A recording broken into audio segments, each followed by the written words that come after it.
One disturbing trend during this pandemic is that alcohol sales are way up in the United States. So here to give us tips for coping is our head of Avera Behavioral Health, Dr. Matt Stanley. Thank you for being here with us today. Thanks for having me, Lindsay. So Dr. Stanley, do you think that people are abusing alcohol more during this pandemic than they were before?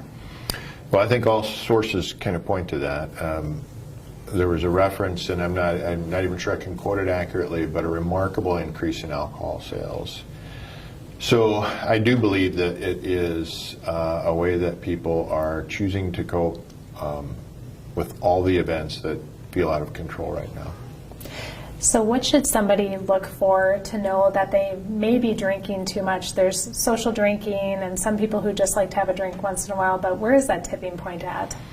Yeah, there's probably a lot of different evaluative tools out there, but I'll tell you one of the simplest, and that's just a basic rule of thumb that if you're a man and you drink more than 5 drinks per setting or 14 per week, or if you're a woman, 3 per setting or 7 per week, that's considered at-risk drinking. So I think that's a very quick way to self-evaluate.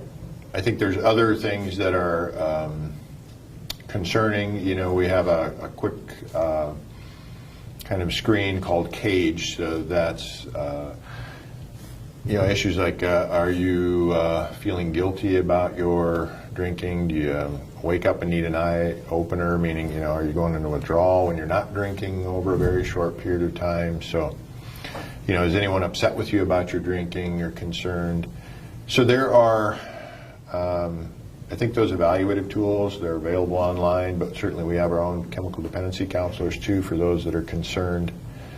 I think if you've struggled with alcohol use at all, or if you've had a concern and now you're laid off or you're away from work and structure has fallen away from you, it's easy to stay up late, it's easy to do things that are just not typically, and a lot of us, I'm afraid, are falling into bad health habits, but particularly so in light of the anxiety and depression and fear that's going on with this pandemic across the nation. So Dr. Stanley, if somebody is with their family members or loved ones in the house and they see that they're kind of at that tipping point and they feel like they're drinking too much, what is the right way to address that?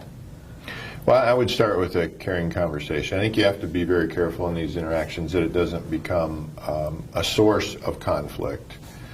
So sometimes there's just a lack of awareness on the individual drinking. Sometimes it's a pattern that's been developing for some time, and I think just to see where the individual who's drinking is at. There's occasionally more awareness there than we would realize, but I think it is assessing that individual's understanding of their drinking and whether they feel it's a problem as well.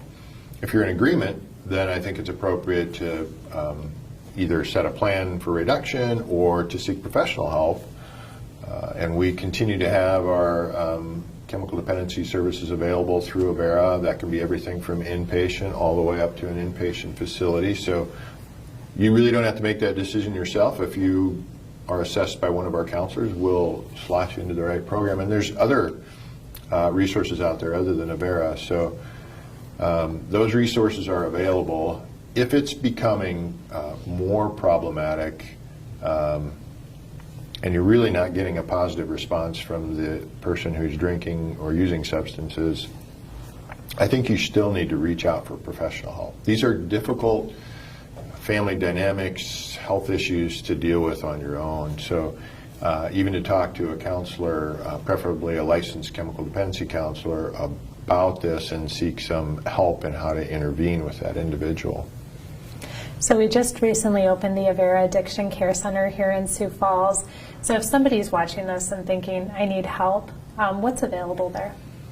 So we continue to have the inpatient program. It's actually been going quite strong. I think that if there's an opportunity in this otherwise so difficult time, it's if you're away from work and you have the ability to go to treatment when it would have been awkward before, we're there. So we actually have multiple levels of care, but if you call through our assessment line or call directly to our addiction care center, we can even do a phone assessment again to try to help you understand maybe what level of care would be appropriate, because there are, as I said, multiple levels. We continue to do intense outpatient programming.